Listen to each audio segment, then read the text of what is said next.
Welcome to Ride Along. I'm Joe Monahan, and we're taking a ride through the Orlando/Oviedo area where there's beautiful trees, nice winding roads, and very little traffic. So, on this session, we're going to talk about immutability.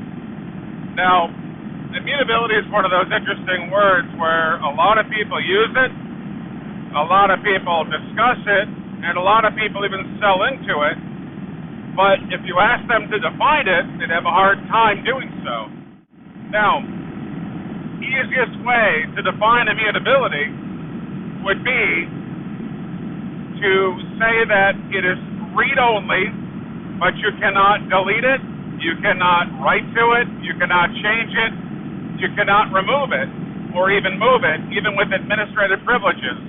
Once you have locked that file or that data in with immutability, you lock it in with a time frame, and that time frame controls how long it will be protected for. Where the strength of immutability comes from is we have a 3-2-1 rule in this industry where we say 3 copies, 2 are backups, and 1 is off-site, and that off-site one, they always say, should have an air gap.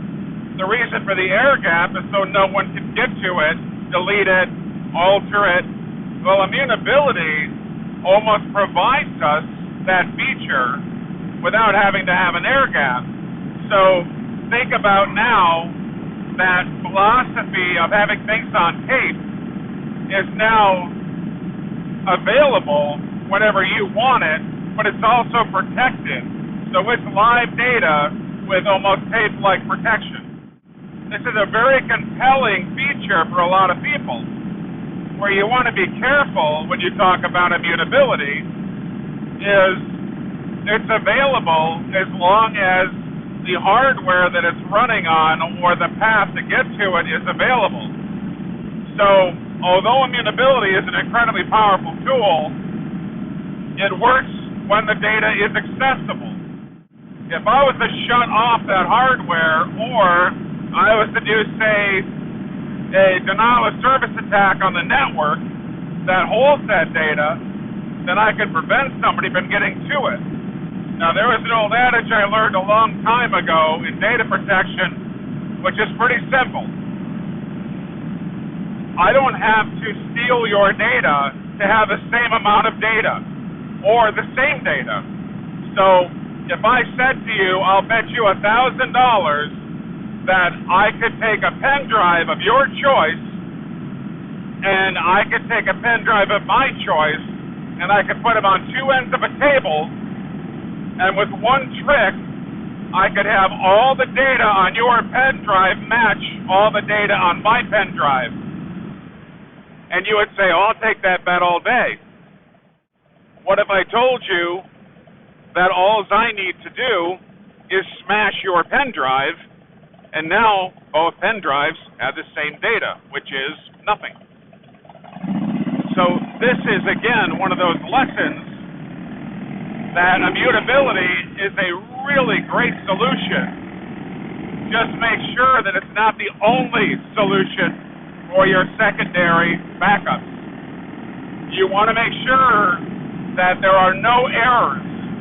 So that's where 32110 comes into play. The 0 means no errors. So always have a copy of that data someplace else, just in case. And again, it sounds like you're being over-secure, over-safe, until you need that data or you need that protection. Now, with that said, the great thing about immutability now is you can have that same type of protection on-prem, off-prem, in the cloud, off-site, archived.